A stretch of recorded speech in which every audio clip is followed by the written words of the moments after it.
Frédéric Chaumont pour la chaîne Agora TV et pour la chaîne Jasper Madère. Bonjour à tous. Un petit numéro spécial aujourd'hui, mais tout d'abord, je voudrais souhaiter la bienvenue aux 1477 nouveaux abonnés qui nous ont rejoints cette semaine. Bienvenue à tous ceux-là et bienvenue bien sûr à tous les autres également.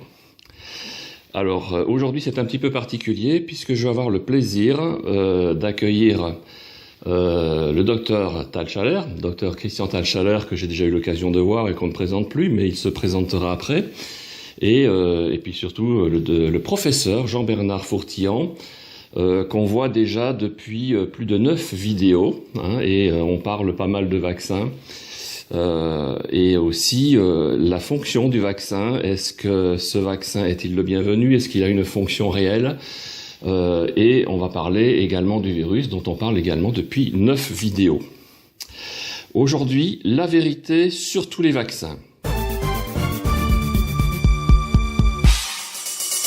Depuis le 20 août dernier, nous avons mis en ligne 9 vidéos donc sur le site vérité-covid19.fr. Grâce à des enquêtes minutieuses, nous avons réussi à faire toute la vérité sur le virus artificiel responsable de la fausse pandémie Covid-19 et le vaccin Shadox-nCoV-19. Leur tentative d'administration du vaccin mortifère Shadox-1-nCoV-19 aux 7 milliards d'habitants de la planète, qui était la consécration de leur œuvre malfaisante, vient d'échouer. Heureusement que nous les avons stoppés, car ce vaccin introduit de façon irréversible le virus du sida dans le génome humain et nous condamne à une immunodéficience mortifère pour la vie. C'est l'Institut Pasteur qui a fabriqué en France ce coronavirus artificiel, donc je le rappelle, responsable de la maladie Covid-19 dont les pères sont le docteur Frédéric Tangy, que vous voyez à l'écran, responsable de l'innovation vaccinale à l'Institut Pasteur, le père de SARS-CoV-1 et de SARS-CoV-2. Nous vous l'avons fait connaître dans nos vidéos. Et le docteur Pierre Charnot, directeur de l'unité de virologie moléculaire et de vaccination de l'Institut Pasteur. Il est le spécialiste de l'intégration irréversible, donc mortifère, du VIH, le virus du sida, dans l'ADN du génome humain. C'est lui qui a été chargé de l'insertion criminelle des séquences d'ARN du virus du sida dans le génome du SARS-CoV-2 entre 2011 et 2015. Le poison, ce n'est pas le coronavirus artificiel SARS-nCoV-19, mais le vaccin Shadox-1-nCoV-19 qui en découle et qui est l'outil d'extermination, d'asservissement et de contrôle qu'il recherchait depuis un demi-siècle. Cette 10e vidéo, intitulée « La vérité sur tous les vaccins », se propose de faire toute la vérité sur les vaccins qui ont tué des centaines de millions de gens de par le monde. 2 scientifiques de notre équipe vont animer cette 10e vidéo, comme je le disais tout à l'heure, le docteur Christian Talschaler et le professeur Jean-Bernard Fourtillan, dont les compétences sont parfaitement complémentaires. Le docteur Christian Talschaler est médecin de formation. Comme chacun le sait, il s'intéresse aux vaccins depuis 50 ans et il est spécialisé dans la médecine holistique. Il a écrit plusieurs livres sur les vaccins, en particulier Vaccin, un génocide planétaire, dont la 3e édition vient de paraître. Vous la voyez à l'écran. Le professeur Jean-Bernard Fourtillan est ingénieur chimiste et pharmacien de formation. Il a enseigné la chimie thérapeutique et la pharmacocinétique à la faculté de médecine et de pharmacie de Poitiers entre 1972 et 2008. En marge de ses activités d'enseignement, il a créé un centre privé de recherche biomédicale de phase 1 sur lesquels il reviendra plus en détail tout à l'heure. Je vais donc leur donner la parole. Alors, docteur Talschaler, encore une fois bonjour, et ravi de vous recevoir cette fois-ci en présence du professeur Jean-Bernard Fourtillan. Je vais donc vous laisser la parole en ce qui concerne ces fameux vaccins. Je vous écoute. Tout à fait. Alors, pour me présenter en quelques mots, donc moi je suis médecin holistique, je m'occupe du physique, de l'émotionnel, du mental et du spirituel. Et dans cette dynamique de médecine holistique, je me suis intéressé depuis plus d'un demi-siècle aux vaccins pour découvrir ce qui au début était vraiment un choc, leur toxicité, leur inutilité et leur inefficacité. Et depuis 50 ans, j'ai accumulé des milliers de documents qui prouvent ça. Et ces documents existent. Simplement, la presse n'en parle jamais. Et je suis très heureux de pouvoir collaborer avec Jean-Bernard Fourtillan parce que les recherches qu'il a faites sont exceptionnelles. On va pouvoir le voir ensemble. D'accord. Donc, je laisse également la parole au professeur Jean-Bernard Fourtillan. Professeur Fourtillan, bonjour. Je suis ravi d'être parmi vous aujourd'hui. J'ai créé en marge de mes activités d'enseignement, avec mon épouse Marianne qui est pharmacien, un centre privé de recherche biomédicale de phase 1 qui était agréé par les autorités de santé de tous les pays du monde. Et ce centre avait la caractéristique d'avoir sur le même site une clinique de 24 lits pour volontaires sains et un laboratoire de bioanalyse pour faire les études pharmacocinétiques de phase 1. Je peux dire même que c'est unique au monde. Et c'est dans ce centre d'ailleurs que nous avons découvert l'activité du ritonavir, qui a été le premier médicament en 1995-1996, qui était actif actif chez les sidéens et qui les empêchait de mourir. D'accord. Je veux dire également que je ne connaissais rien au vaccin jusqu'en 2018, pardon. En 2018, j'ai voulu donner un coup de main à mon ami Henri Joyeux, qui devait passer devant la chambre disciplinaire pour envisager sa radiation du Conseil de l'Ordre. Et à cette occasion, je me suis intéressé à l'aluminium et je me suis aperçu que les doses d'aluminium administrées dans les vaccins étaient toxiques. Personne ne l'avait vu et ça faisait des années que ça durait. Et j'ai dénoncé devant cette toxicité en écrivant au président de la République, qui ne m'a d'ailleurs jamais répondu. Mais depuis cette époque, vous verrez, ils n'ont plus jamais parlé de la toxicité de l'aluminium. On en reparlera tout à l'heure. Et c'est, je pense, ça qui était à l'origine, d'après ce que beaucoup de gens ont dit, à l'origine des nouveaux cas, des très nombreux cas d'autisme. Et je rajoute que je ne connaissais pas encore le docteur Christian Teitscherer, qui est devenu un ami, mais je le connais depuis peu de temps, depuis 4-5 mois, depuis le mois de décembre peut-être. Et c'est lui qui m'a appris les vaccins. Je ne connaissais rien, mais je connaissais le côté toxicologique des vaccins, car il va en reparler tout à l'heure. En fait, dans cette équipe, vous avez un rôle très complémentaire. Lui connaît les vaccins, et moi je connais la toxicologie des vaccins. Normalement, dans les vaccins, un vaccin, on mettait le vaccin dans un flacon, on l'injectait, et il n'y avait rien d'autre à faire. Bien sûr, on ne faisait pas de phase 1, parce qu'on pouvait pas faire la toxicologie d'un vaccin, d'un virus. Mais tout a changé maintenant. Alors, puisque vous êtes là tous les deux, donc on va faire un petit tour de ces fameux vaccins. Alors, d'abord, on va parler du fameux vaccin BCG, le vaccin antituberculeux de l'Institut Pasteur. Alors, qu'est-ce qu'on peut dire sur ce fameux BCG ? Docteur Schaller. Alors, pour commencer, il faut savoir une chose vraiment importante, c'est que Pasteur a été un terrible imposteur et faussaire. Oula. C'est fort à dire, mais c'est la réalité. Serge Rader, notre ami Serge Rader, le pharmacien, est en train de publier un livre, Pasteur, l'imposteur. Parce que Pasteur n'a pas arrêté toute sa vie durante de tricher, de faire des fausses études, de déclarer qu'il avait vacciné un enfant qu'il n'a pas vacciné. Enfin, ça a été une catastrophe. Ou bien, par exemple, il a fait un vaccin contre la rage, qui était préparé à partir du lapin et qui tuait tout le monde. Et quand on a mis en évidence à l'autopsie que c'était ce vaccin qui tuait les gens, ils ont brouillé les cartes parce que fausseté, il y a eu sur toute la ligne.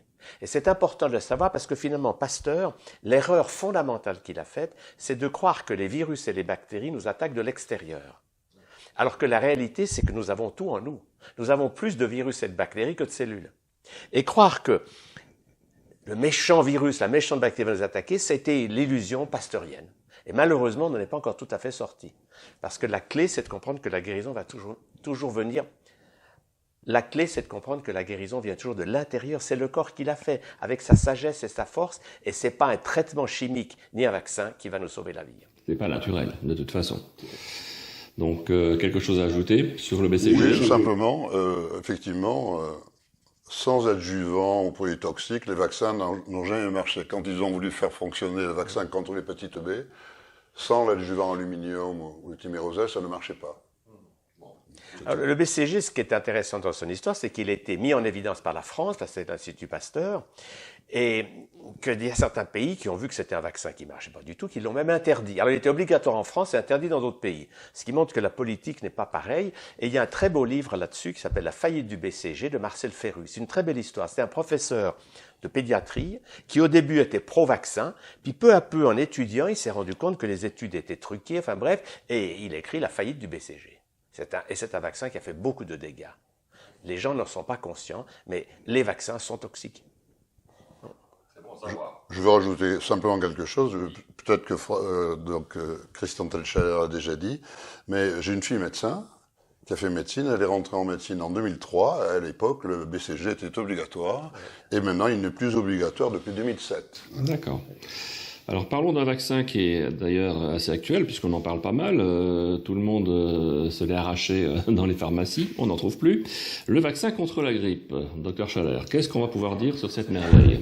Ce vaccin contre la grippe, c'est vraiment une histoire extraordinaire parce que il existe depuis 1947, mais il n'a vraiment démarré que dans les années 90. Et c'est un vaccin, on peut dire totalement aberrant. Pourquoi ? Parce que pour faire le vaccin, il faut qu'on ait une souche de virus. Alors on prend le virus de l'année d'avant. Et la seule chose dont on est sûr, c'est que le virus de cette année ne sera pas le virus de l'année passée. Génial. Donc c'est totalement illogique. On vous vaccine pour la grippe de l'année passée. Et alors ce vaccin est non seulement inefficace, mais il a une toxicité assez impressionnante. Montagnier lui-même, le professeur Montagnier, qui a dirigé l'Institut Pasteur pendant pas mal d'années, il a dit récemment que non seulement ce vaccin ne protège pas de la grippe, mais que quand vous avez été vacciné avec ce vaccin, si ensuite on vous donne certains médicaments de la chimiothérapie, ça va carrément vous tuer. Donc c'est un vaccin très dangereux. Et aujourd'hui, beaucoup de personnes âgées meurent à cause de ce vaccin. Alors on croit qu'elles sont mortes pour rien, pas du tout. Le vaccin tue.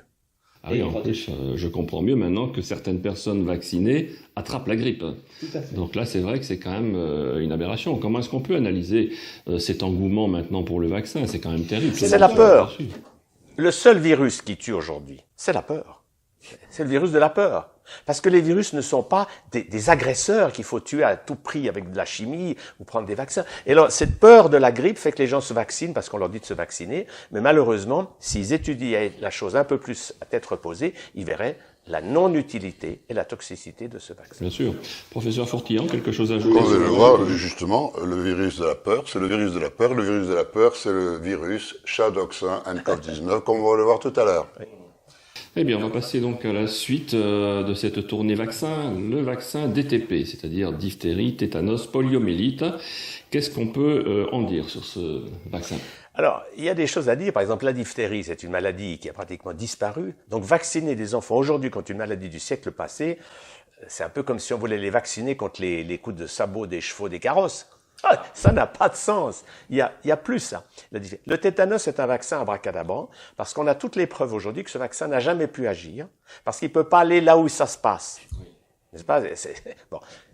Et puis en plus, le tétanos, ça tue quoi? 3-4 personnes ou 5 ou 10 en France, presque personne. Des gens vieux, fatigués, malades et qui nettoient pas leurs plaies. Mais si on nettoie les plaies, le tétanos n'a jamais été un problème. Donc là encore, la peur est l'élément qui fait qu'on vaccine. Mais ce qu'il faut savoir aussi, c'est que ce vaccin contre le tétanos, il a été utilisé par M. Bill Gates et sa fondation pour stériliser des centaines de milliers de femmes en Afrique. Et ça a été prouvé. C'est-à-dire qu'on a vu que dans ce vaccin, il y avait une hormone qui rend les femmes stériles.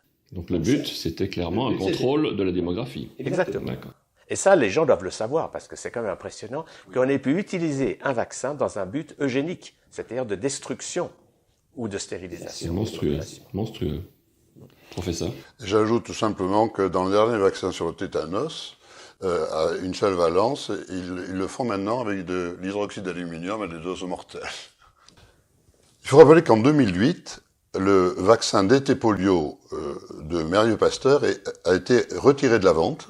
C'était un vaccin qui comprenait les 3 valences, sans aluminium. Et il coûtait 7 € à l'époque. Et maintenant, ils ont décidé de le remplacer par un vaccin avec 6 valences qui coûtait 45 €. C'est une question d'argent, là. Et dans ce vaccin, donc avec 6 valences, il y avait des hydroxydes d'aluminium. On le sait après. Et donc, à ce moment-là, comment ils ont fait? Ils se sont mis en rupture de stock sur le DT polio. Et ils ont obligé donc les enfants, puisque le DT polio était obligatoire pour entrer dans les crèches, etc. pour les enfants, ils les ont obligés à prendre le vaccin hexavalent. Ils n'avaient pas le choix. C'est du chantage. À l'époque, d'ailleurs, on pouvait aller dans les pays étrangers, ça n'a pas duré longtemps, on pouvait aller en Allemagne, en Espagne, où on avait encore le DT polio sans aluminium. Et donc, immédiatement, comme ils avaient des demandes d'adultes qui demandaient le DT polio, ils ont sorti le même DT polio avec de l'aluminium, ça s'appelait le Revaxis, et qui était interdit aux enfants de moins de 6 ans. D'accord. Vous voyez un petit peu. Et d'ailleurs, j'ai eu des malades, moi, dans mon étude, qui avaient eu la maladie de Parkinson à la suite du Revaxis, à cause de l'aluminium. C'est récent, on s'en est aperçu plus tard. Et donc, voilà. Et à ce moment-là, voilà, on commence avec l'aluminium, et là on s'est rendu compte que les doses d'aluminium dans le vaccin hexavalent, alors on peut le montrer, ce vaccin hexavalent. On le montre à l'écran, ok. Voilà, ici, vous voyez. Il contient selon les vaccins hexavalents, selon les laboratoires, 0,60 mg d'aluminium à 0,82 mg d'aluminium. Mais comme les doses minimales à risque sont de 0,01 mg par kilo, pour un enfant de 5 kg, la dose à risque minimale toxique, c'est 0,05 mg, c'est-à-dire que les quantités d'aluminium dans ces vaccins représentent 14 à 17 fois les doses toxiques, ce qui est horrible. D'accord. Qui n'existe dans aucun médicament. Voilà. Docteur Chalard, vous vouliez rajouter quelque chose? Oui, c'est l'occasion de montrer le mérite du professeur Fourtillan, qui, parce qu'il est toxicologue, a su découvrir cette vérité incroyable que les doses d'aluminium dans les vaccins actuels sont d'une toxicité mais effroyable. Et personne n'y avait fait attention. Tout le monde avait dit oh, ça va très bien. L'OMS ne l'avait pas signalé. Alors, il y a plus de 1500 études qui prouvent la toxicité de l'aluminium. Donc, c'est un fait connu. Mais les ministres français, Madame Buzyn et Madame Marisol Touraine, ont dit non, l'aluminium, il n'y a aucune étude. Enfin bref, donc on est dans du mensonge organisé. C'est-à-dire que les marchands, pour couvrir leur forfaiture, trouvent des gens dans la politique ou dans certains experts en conflit d'intérêts pour mentir effrontément et pour faire comme si on ne savait rien là-dessus. Or, c'est faux. Les études sont là. Et je trouve qu'on peut vraiment tresser une couronne au professeur Fourtillan d'avoir mis en évidence ce fait que les vaccins, tels qu'ils sont aujourd'hui, devraient non seulement ne pas être obligatoires, mais devraient être interdits. On n'a pas le droit de mettre des toxiques dans n'importe quoi. Si on met un produit, du cyanure ou de la strychnine dans la soupe de sa belle-mère, on va en prison pour longtemps. Eh bien, les marchands de vaccins, malheureusement, aujourd'hui, sont devenus des assassins sans s'en rendre compte. Alors, professeur, vous vouliez rajouter? Voilà. Ce n'est qu'en 2018, comme je vous l'ai dit précédemment, que je me suis intéressé au vaccin pour aider mon ami le professeur Henri Joyeux, et que je me suis rendu compte que les doses minimales à risque étaient dépassées, et que, en fait, la dose minimale toxique avait été déclarée par l'FDA et l'OMS, publiée en 1996. D'accord. Et une commission spéciale mise en place par l'Académie nationale de médecine, qui s'est réunie en 2012, avait eu cette information, mais ils avaient utilisé la dose minimale à risque en sens inverse. C'était une dose minimale par voie orale, et il avait appliqué à la voie intraveineuse en pensant que l'absorption était la même par voie orale et par voie intraveineuse. Or, comme par voie orale, il n'y a que 1% de la dose qui passe, ben évidemment, quand on vous met un vaccin par voie intramusculaire, 100% de la dose passe, et ils sont aperçus, ils ont fait le calcul en sens inverse, en concluant que la dose minimale à risque déclarée par l'OMS pour la voie orale démontrait que l'aluminium était sans danger. C'était l'inverse. Et j'ai écrit, en juillet 2018, à Monsieur le Président de la République, vous pourrez le retrouver sur le site, absolument. Voilà, une lettre. Tous ces médicaments doivent être immédiatement interdits par le Président de la République française, car ils sont mortifères. Voilà. Par la suite, j'ai sorti des certificats d'expertise de l'aluminium, qui sont également sur le site. En tant qu'expert pharmacologue toxicologue, j'ai le droit, c'est moi qui décide si un produit est toxique ou pas. Donc, je suis un expert toxicologue qui réalise des études, pas un expert toxicologue livresque comme tous les gens de la commission. Je réalise des études pour les laboratoires pharmaceutiques et un tel certificat interdit l'administration à l'homme et toute personne porteuse de ce certificat peut refuser pour lui ou ses enfants l'administration de tout médicament contenant de l'aluminium. Ça me paraît normal. Très bien. Donc, document effectivement disponible sur le site vérité-du6covid19.fr. Passons au vaccin contre l'hépatite B. Qu'est-ce qu'on pourrait dire sur cette autre petite merveille? C'est une histoire de fou, en fait. C'est un vaccin. L'hépatite B, c'est pas une maladie d'enfance. C'est une maladie d'adulte. Or, on l'a donné maintenant aux nourrissons. Expliquez-moi comment un nourrisson peut attraper une maladie sexuellement transmissible. Ça colle pas. Et la seule raison pour laquelle on a mis ce vaccin, c'est qu'il rapporte beaucoup d'argent en royalty à ceux qui le font. C'est qu'ils ont acheté le brevet et que comme ça, ils en mettent partout. Donc c'est de la folie. En France, il y a eu une véritable hécatombe.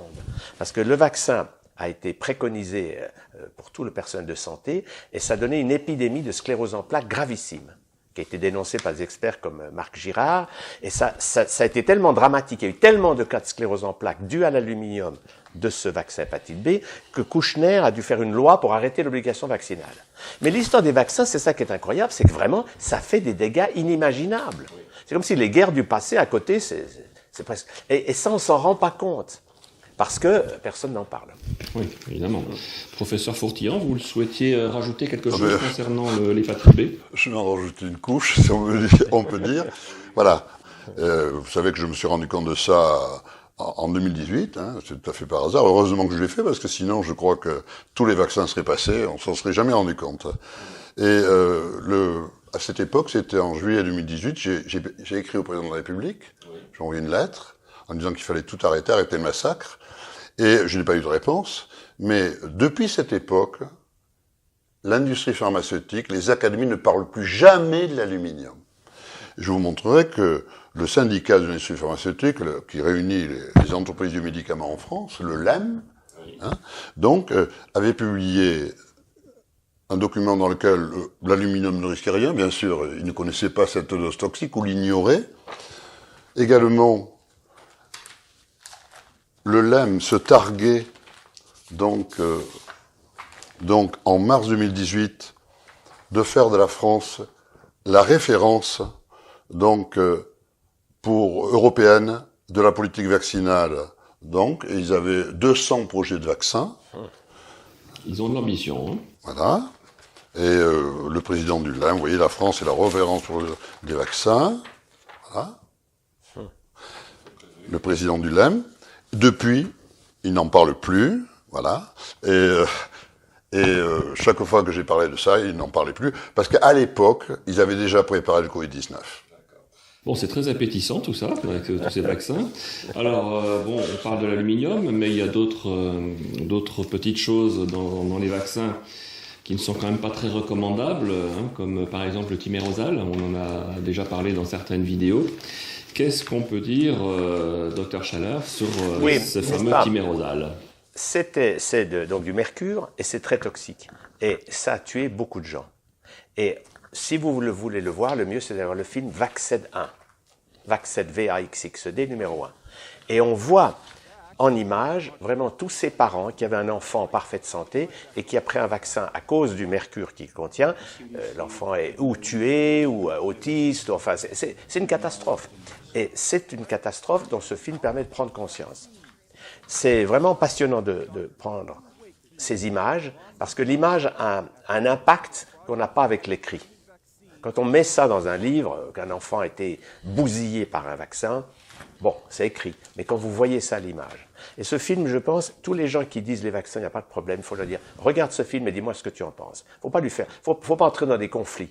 Faut dire, regarde et on en reparle. Oui, il faut pas imposer effectivement un point de vue. Donc là, je pense que ce serait effectivement intéressant d'y jeter un petit coup d'œil, parce qu'aujourd'hui, si je comprends bien, les vaccins ne sont pas contrôlés comme des médicaments. Non, d'après ce que j'ai pu voir, il y a des tests, certainement, des contrôles. Aujourd'hui, un médicament, pour être mis sur le marché, doit obtenir donc l'approbation de l'ANSM. Est-ce qu'il en est de même pour les vaccins? Alors, c'est ça qui est extraordinaire. Depuis 1986, il n'y a plus aucun contrôle. Parce qu'en 1986, c'était en Amérique, il y avait tellement de millions et de milliards que les industriels devaient payer en dommages-intérêts qu'ils ont réussi à faire passer une loi leur offrant l'impunité totale. Ah, mais c'est pratique. Et aujourd'hui encore, non seulement ils ont l'impunité, c'est que les effets secondaires, c'est pas leur faute. C'est comme si la construction de voiture disait, moi je fais la voiture, si jamais ça casse, etc., j'ai rien à voir là-dedans. Ils ont obtenu ça. Et ils ont non seulement obtenu l'impunité totale, mais qu'il n'y ait aucun contrôle. Et c'est Robert Kennedy qui essaie de les poursuivre maintenant, en disant, mais c'est pas possible. Sur un médicament, il y a des contrôles. Et sur les vaccins, il n'y en a plus du tout. Donc ils mettent ce qu'ils veulent. C'est devenu une soupe infernale avec des dizaines, des centaines de produits chimiques. C'est diabolique. Donc du coup, on ne sait toujours pas ce qu'on nous met dans le corps avec ces vaccins. Est-ce qu'on peut parler, est-ce qu'il existe un vaccin qui serait sans danger? Je vais revenir sur le thimerosal. Oui. Parce qu'en fait, les vaccins seuls ne marchent jamais. Bon. Et effectivement, aux États-Unis, dans Vaccine 1, on montre les dégâts considérables, parce qu'il y a eu des centaines de millions de gens qui sont morts de ce vaccin, et le thimerosal était très utilisé, car c'est un des organomercuriels, mais c'est un conservateur.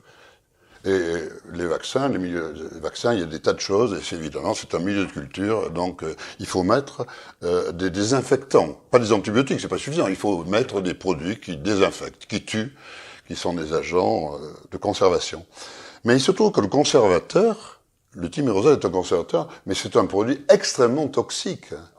Et là, quand Robert Kennedy a gagné son procès contre le gouvernement américain, les laboratoires américains, les agents de santé américaines, eh bien, les autres ont répondu ils reconnaissaient qu'ils n'avaient jamais fait d'essai de toxicité, d'innocuité et de qualité sur les vaccins.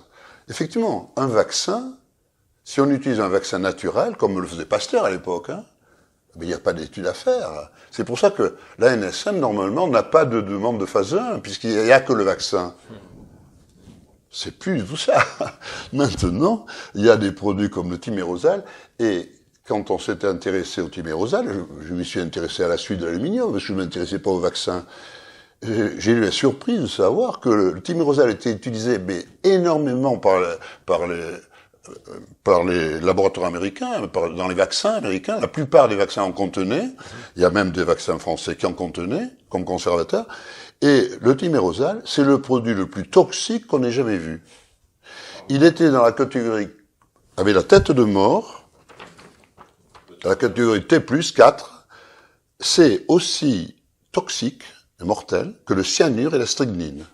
Merveilleux, d'accord. De telle sorte que quand on regarde les études de toxicité aiguë qui avaient été faites depuis 1939 et que aucun organisme de santé n'est censé ignorer, eh bien, il y a des toxicités aiguës avec des fractions de milligrammes, vous tuez un animal à la seringue. C'est la toxicité aiguë. Et il est écrit, vous voyez, donc il est écrit sur ce document, je vous le lis, voilà.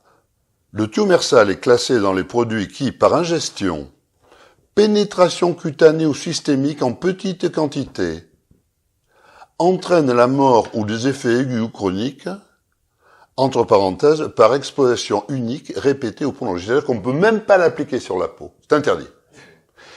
Et on vous le met dans l'organisme. Bien. À des doses, mais colossalement. Et tous les dégâts observés dans Vaccin, on les observait, c'était dû au thimerosal. Le thimerosal est aussi dangereux que l'aluminium à cause du mercure, parce que le mercure, le plomb et l'aluminium sont très dangereux. Il y a un mécanisme de neurotoxicité que j'ai développé, d'ailleurs, vous le verrez sur le site. Et en plus, c'est un organomercuriel qui libère des ions éthylmercure qui ont la propriété, ce sont des agents thioloprives qui bloquent les groupes thiol d'enzymes indispensables à la vie. C'est un poison, donc il est doublement toxique, il est mortel. Et il faut voir les dégâts que ça fait. Ils en mettent encore, et je suis persuadé que dans le Chadox nCoV-19, il y a du thymérosal. Voilà le certificat d'expertise que j'ai fait, voilà. Pareil, je l'ai fait. Et je l'ai également fait en cogné sur le formol. Voilà. Alors, les formaldéhydes, allons-y. Le formaldéhyde, c'est pareil, ils le mettent aussi pour des raisons de désinfection. Donc, c'est extrêmement dangereux. D'ailleurs, on en a parlé parce qu'il y en a dans les masques. C'est toxique. Ils ont parlé du formol et du toluène, mais le formol dans les masques, évidemment, c'est interdit. C'est interdit. Bon, avec ces vaccins, est-ce qu'on veut nous soigner ou nous tuer? Ah ben écoutez, là, il est clair que le vaccin Chadox nCoV-19, c'est un outil d'extermination de la race humaine. Hein. Ça, c'est évident. Donc pour le Covid-19, c'est clair que ce vaccin ne peut pas vraiment nous faire du bien. Professeur Fourtillan, docteur Talchaler, bon, vous ne m'avez pas donné du tout l'envie de me faire vacciner. Je ne sais pas si vous souhaitiez rajouter encore quelque chose pour conclure. Je pense que pour conclure, on pourrait conclure avec, d'abord avant de conclure, on pourrait parler des vaccins qui ont été préparés en même temps que le Covid-19, que le virus artificiel responsable de la maladie Covid-19. Ils ont été préparés ils ont démarré au début des années 90, comme nous l'avons dit dans la précédente vidéo, 30 ans d'histoire de Covid-19. Oui. Et effectivement, il y a eu un seul brevet pris sur un virus artificiel, parce qu'on ne peut pas breveter un virus naturel. C'est en domaine public. Bien sûr. Et les laboratoires pharmaceutiques ne vont jamais faire un vaccin s'ils n'ont pas de brevet. Hein. Parce que sinon, si c'est un virus naturel, en 24 heures, on peut faire un vaccin. Qui marchera ou qui marchera pas. Mais en 24 heures, on peut faire un vaccin. Mais il se vendra, oui. Il n'y a rien à faire. Il n'y a pas d'étude à faire. Hein. Donc, ils ont fait, d'ailleurs, c'est pour ça que ça a été vacciné. Et avec ce vaccin, qui a démarré SARS-CoV-1, ils ont fait des tas de vaccins contre la malaria, contre Ebola, contre H5N1, tout ça. Ils en ont fait des dizaines et des dizaines. Et, au dernier moment, leur consécration, c'est, en 2011, ils ont pris un brevet, pour des raisons commerciales, nous l'avons déjà expliqué, ils ont pris un brevet, et qui leur permettait de gagner encore sur SARS-CoV-2, qui était le même que SARS-CoV-1, mais ils reprenaient 20 ans d'application, ils ont pris un brevet uniquement américain, pour pas que les Chinois sautent au courant, etc., uniquement américain, et immédiatement, en 2011, ça leur permettait de refabriquer un nouveau virus artificiel, mais là, ils pouvaient pas prendre un brevet, parce que c'était le sida qui mettait, les examinateurs ne l'auraient pas accepté. Et ils l'ont fait. Ils l'ont fait tant et si bien que on a découvert récemment que les tests Covid-19 avaient été donc un brevet sur les tests Covid-19 a été pris par Richard Rothschild, de la famille Rothschild, hein, que ça avait été vendu en 2017 par milliards, à plus de 10 milliards de dollars. Donc il a dû toucher beaucoup d'argent, monsieur Richard Rothschild, parce qu'il était le déposant. Donc, et qu'effectivement, ils nous ont fait croire après que la maladie Covid-19 c'était nouvelle, puisqu'elle a été déclarée, que ce virus, ils venaient de les découvrir en décembre 2019, ce qui était totalement impossible, même pour des raisons industrielles. Oui, je comprends. Et docteur Talchaler ? La grande difficulté, je pense, pour beaucoup de gens, c'est que cette espèce de complot contre l'humanité, on nous traite souvent de complotistes, mais les vrais complotistes, c'est une poignée de gens qui véritablement ont des vues incroyable sur l'humanité. Bill Gates, il veut diminuer la population mondiale. Et toute cette politique vaccinale est une politique véritablement génocidaire. Moi, quand j'avais publié mon premier livre, Vaccin, génocide planétaire, il y a 5 ou 7 ans, j'ai mis un point d'interrogation. Mais dans la nouvelle édition, j'ai enlevé le point d'interrogation. Nous avons affaire à un génocide. Pas au niveau d'un pays, mais au niveau de la planète. Et les chiffres sont quand même hallucinants. C'est Robert Kennedy qui donnait cette estimation que depuis 50 ans aux États-Unis, chaque année, il y a à peu près 1 million de gens qui meurent ou des effets secondaires des vaccins ou des médicaments chimiques. Donc des effets de Big Pharma. 1 million d'Américains qui meurent par an, ça fait 50 millions en 50 ans. Si on n'appelle pas ça un génocide, donc nous devons nous éveiller. Nous avons affaire à des gens qui sont des assassins en blouse blanche, appelez-les comme vous voulez, mais le drame, c'est que beaucoup sont dans leur secteur et ils n'ont pas la vue d'ensemble. Alors, beaucoup de gens, ils font ce qu'on leur demande de faire. Et comme il y a beaucoup d'argent en jeu, parce que là, n'oublions pas que l'industrie des vaccins, c'est ce qui gagne le plus au monde. Bill Gates a dit, quand je mets $1 dans les vaccins, j'en gagne 20. Donc, ça permet avec cet argent de tenir en laisse tous les médias, tous les politiciens, et que tout le monde va dire « Ah, vaccin, vaccin, vaccin ». Et ça demande un effort de la part des gens d'oser penser autrement et d'oser s'informer. Et nous, notre rôle, c'est de dire aux gens « Informez-vous ». Et je pense que le travail que le professeur Fourtier a fait est exceptionnel. Parce que personne avant lui avait mis en évidence ce drame de la toxicité comme il l'a expliqué. Et là, vraiment, je pense qu'on peut lui rendre un grand hommage parce qu'il va pouvoir sauver des millions de gens grâce à cette compréhension. Eh bien, je pense qu'en guise de conclusion, ce que nous avons fait, revenant sur le titre, vous savez, on fait l'introduction après avoir connu la conclusion. Donc, la conclusion, c'était que M. Bill Gates et ses alliés avaient déjà vu il y a 50 ans que le vaccin était un outil de mort, et ils sont arrivés en 50 ans, puisque maintenant c'est la fin du fin. Mais c'est quand même l'occasion, on sait maintenant qu'on ne sera pas vacciné, d'ailleurs, il faut voir, ils sont en train de se mentir, d'essayer de renier tout ce qu'ils ont raconté, maintenant, ils ne savent plus comment s'en sortir. Parce qu'il faut quand même voir comment M. Bill Gates et ses alliés ont pu compromettre toutes les agences de santé des pays occidentaux, tous les gouvernements, le ministère de la Santé, tous les laboratoires pharmaceutiques ont joué le jeu, en sachant parfaitement que ça donnait la mort, puisqu'il y a les brevets, dans le brevet coïdien, ils avaient fait des tests et tout. Comment les grandes banques et les hommes riches de ce monde, famille Rothschild, famille Rockefeller, comment a-t-on pu en arriver là? Et je pense que maintenant, on voit, à la lumière de ce qu'on a dit au début, que finalement, il faut interdire tous les vaccins. C'est la fin de tous les vaccins. Aucun vaccin n'est nécessaire. La nature est faite pour tout réparer. Et effectivement, ils ont mis en exergue cette fameuse épidémie SARS-CoV du Moyen-Orient, dans laquelle il y a eu uniquement 714 morts. Vous vous rendez compte ?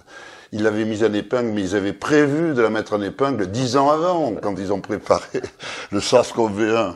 Ils ont voulu nous faire croire, quand il y a eu un problème, il y a quelqu'un qui a trouvé le premier brevet, mais il n'a pas su en tirer profit, parce que personne ne connaît les brevets. Moi, je connais les brevets depuis plus de 30 ans, puisque j'en prends depuis plus de 30 ans, sur notre grande découverte, sur le patch, et on verra d'ailleurs que le patch, c'est l'antidote de tous les gens condamnés, et pour l'autisme et tout, je pense qu'on a beaucoup d'avenir là-dedans, et que tous les vaccins sont interdits, et il faut qu'on s'arrête rapidement, parce que on a tué les gens physiquement, psychologiquement, sociologiquement, il faut que ça s'arrête maintenant. Il faut que les gens ouvrent les yeux, ça va pas tarder. Je pense que ça va se faire à l'occasion des élections américaines. Je suis très optimiste, je pense que dans 15 jours, tout le monde saura. Mais quand les gens vont se réveiller, ça sera quelque chose. Professeur Fourtier, docteur Schaller, merci à vous. Voilà.